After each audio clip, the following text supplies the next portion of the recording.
My day doesn't start when I feel like it. It starts because I told it to. Every morning I get up before the sun, before the world even knows it's time to move. I don't ask myself how I feel. I don't check the weather. I don't give myself a vote. The decision was made years ago, when I chose to live with discipline, not emotion. People wait until motivation shows up like it's some magical force. Let me tell you something. Motivation is unreliable. It's soft. It vanishes when life gets uncomfortable. Routine is what stays. Routine is your spine when everything else wants to fall apart. I've followed the same structure for decades. Wake up, clean up, stretch, walk, eat clean, stay sharp. Not because it's trendy, not because someone on TV told me to. Because it works. Because my life depends on it. People think I'm lucky to be 92 and still this healthy. There's no luck in discipline. There's no magic in routine. It's boring, it's repetitive, and it's brutally effective. I don't hit snooze. I don't skip steps. I don't feel out the day. I command the day. Because if I don't, it'll run me over. You see, most people are in reaction mode. Something happens, they respond. The weather's bad, they stay in. Their back hurts, they skip the walk. They're tired, they eat garbage. You live like that long enough, you start becoming soft. You give life permission to push you around. That's not living, that's waiting to die. Routine is my armor. It's the daily contract I sign to keep my body in check, my mind in line, and my purpose intact. And I don't break that contract. Not for anyone. Not even for myself. Even when I'm tired, even when the bones ache and the muscles scream, I don't negotiate. I move, I work, I repeat. Because the moment you make exceptions, you give your weakness a voice. And weakness doesn't whisper, it shouts. It wants control. My routine doesn't allow it.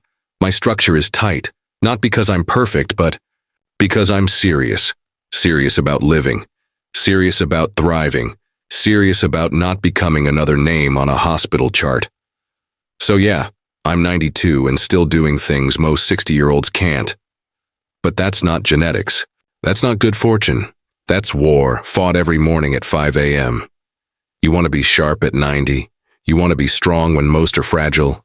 Then stop waking up like life owes you something. Get up and own the day. Show up when no one's watching. Respect the routine, or be ready to pay the price for ignoring it. I move every single day. Not when it's easy. Not when the sun's out and the birds are singing. I move when it's cold. I move when it's raining. I move when my knees feel stiff, when my back feels tight, and when everything in me says, take it easy. That's the moment I double down and move harder. Because when you stop moving, your body starts dying. People don't get that. They wait until something breaks to care about it. Me? I've spent decades taking care of this body, one step, one stretch, one deep breath at a time. I don't do fancy workouts. I'm not in a gym pushing plates around like some show-off. What I do is walk. Every day, no matter what. I stretch my legs. I breathe deep. I move my arms. I feel the ground under my feet. That's my therapy. That's my medicine. That's my resistance to decay. Because the truth is, the older you get, the more your body begs you to sit down. And if you listen, you'll never get back up. I've had mornings where my ankles were so tight I could barely take that first step. I've had days when my hips felt like concrete. But I moved anyway. Not because it was comfortable, but because I don't let pain write my schedule. You think I'm 92 and still walking on my own because I got lucky? No. It's because I earned every single step. It's because I showed up when it was hard. It's because I refused to rust. Your body's like a machine. Let it sit too long, and the parts seize up. Let it stay comfortable and it forgets how to perform. Motion is what keeps you alive. Stillness is what buries you. People ask me, what's the secret, as if there's some trick I'm hiding. Here it is. Move your body, even when it hurts. Especially when it hurts. The discomfort is part of the deal. It means the muscles are still talking. It means the joints haven't given up. And if you push through it, you come out stronger on the other side. That's what most people never learn. They let pain scare them into quitting, instead of using it as a signal to fight back. I'm not moving because it's easy. I'm moving Because I want to live, fully, on my own terms, without help, without excuses, without limits. Every day I walk is another day I prove that I'm still in control. I move to keep my dignity, I move to keep my independence, and I move because the moment I stop, it's over. This isn't about fitness, it's about survival. So when you're tempted to sit, to lie down, to skip the walk, don't. Get up, get moving. Your future self is watching. Don't let them down. I don't eat for taste. I eat for life. Every bite I take is a choice, fuel or poison. That's how I see it. People spend their lives addicted to sugar, chasing snacks like children, and then they wonder why their bodies fail them. Why their joints ache, their guts rebel, their energy crashes. It's simple, garbage in, garbage out. I haven't touched soda, processed sugar, or anything that comes in a shiny wrapper in over 30 years. I eat clean, I eat real, and I eat with discipline, because the price of comfort food is a slow death. You think I don't get tempted? Of course I do. You walk past the bakery, you smell those pastries, and your brain lights up. But that's a trap. It's a setup designed to make you weak. I've trained myself to see past that. I remind myself every day, food is fuel. And if the fuel's dirty, the engine breaks. You wouldn't pour syrup into your car's tank and expect it to run. So why would you do that to your body?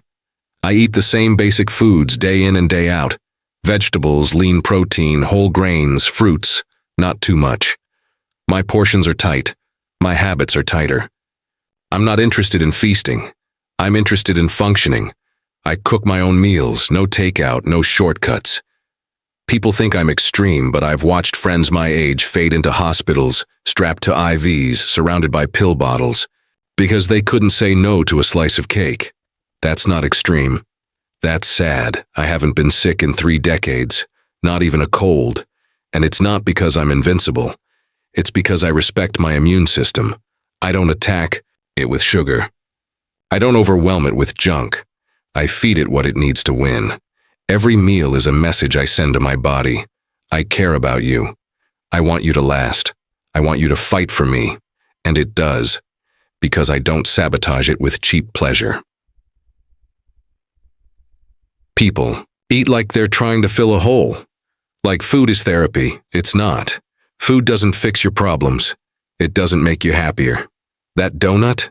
It's 5 seconds of dopamine followed by a foggy brain and sluggish legs. You think that's worth it? Not me. I want to be sharp. I want to wake up ready. I want to walk into each day knowing my gut is clear, my blood is clean, and my body is prepared to go to war if it needs to. Eating this way takes discipline. It takes planning. It takes saying no when everyone around you says yes. But that's what strength looks like. It's not in your biceps. It's in your choices. And every time I pick broccoli over bread, every time I walk past dessert without blinking, I get stronger. You want to stay out of the hospital? Start with your plate. Stop eating like you're trying to die slowly. Start eating like your life depends on it. Because it does. The greatest threat to your health isn't disease, it's comfort. Comfort is silent. It creeps in quietly. One soft pillow, one skipped walk, one lazy afternoon, then another, and another. Before you know it, you're stuck.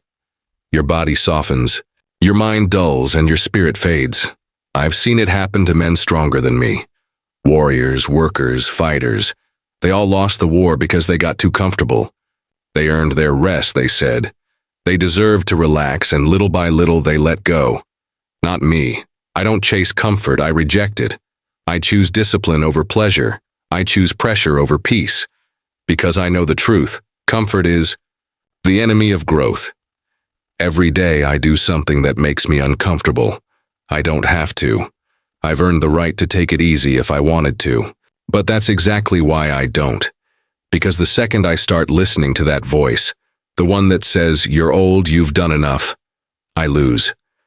That voice isn't my friend. It's a liar. It wants me weak. It wants me soft. And I won't let it win.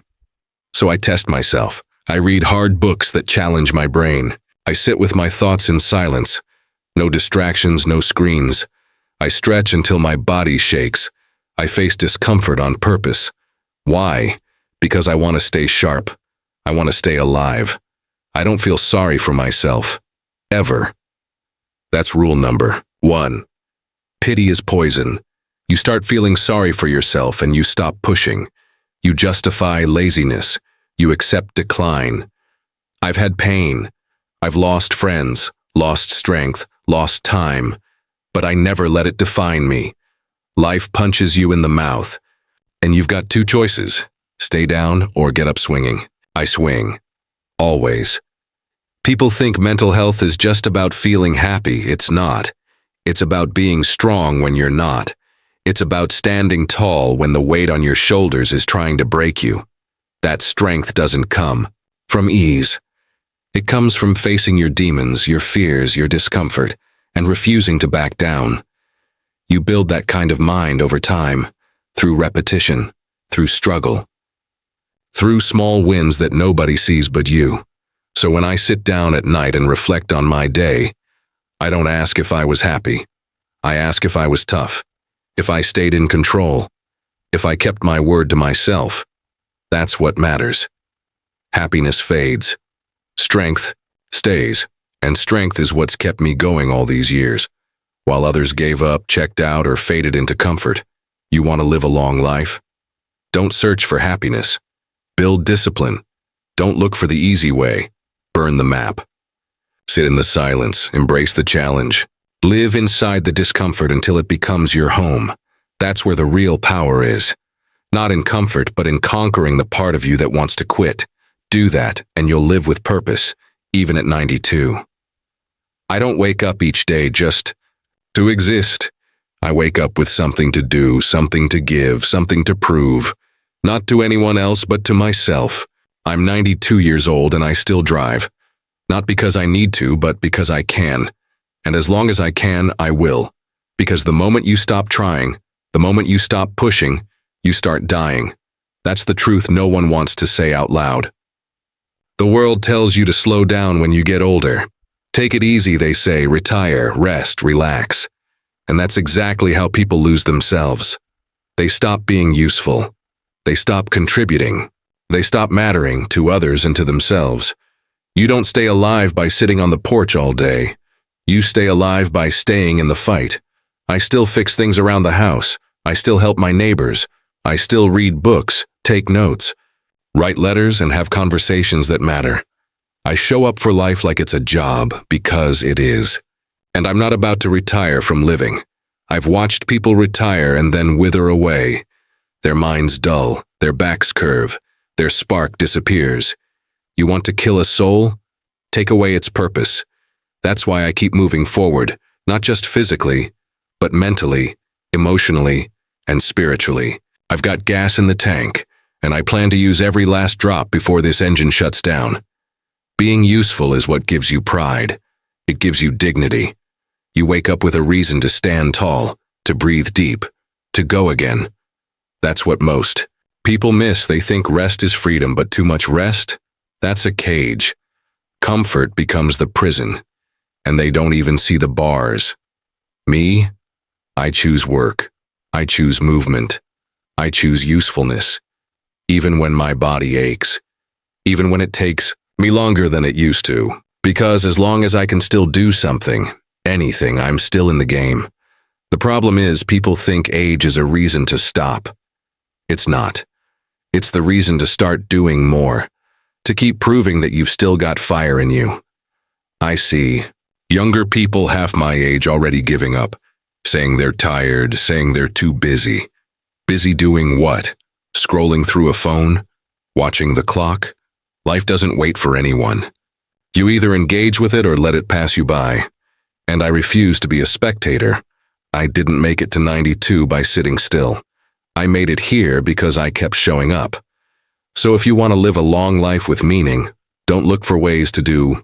Find ways to do more. Stay sharp, stay useful, stay in motion. Every day you choose to contribute, no matter how small, you put distance between you and the grave, and that's how you win. Not just live longer, but live better. With purpose, with power, and with no damn regrets. You want to know why I'm 92, still driving, still moving, still living without pills, without pain, without regret? It's not luck. It's not genes. It's a decision, made every single day for decades. I chose discipline over comfort, movement over excuses, clean fuel over cheap pleasure, mental strength over soft thinking, and purpose over passivity. That's the formula. Not easy, not fancy, but real. You want to live long and live strong? Then stop looking for shortcuts. Start doing the hard things, the uncomfortable things, the things no one claps for but change everything. I'm not here because I coasted. I'm here because I fought. For my health, my mind, my independence, and if you want the same, you better get to work. This isn't about age. It's about attitude. You're not too old. You're just too soft. Fix that, and you'll be surprised how far you can go.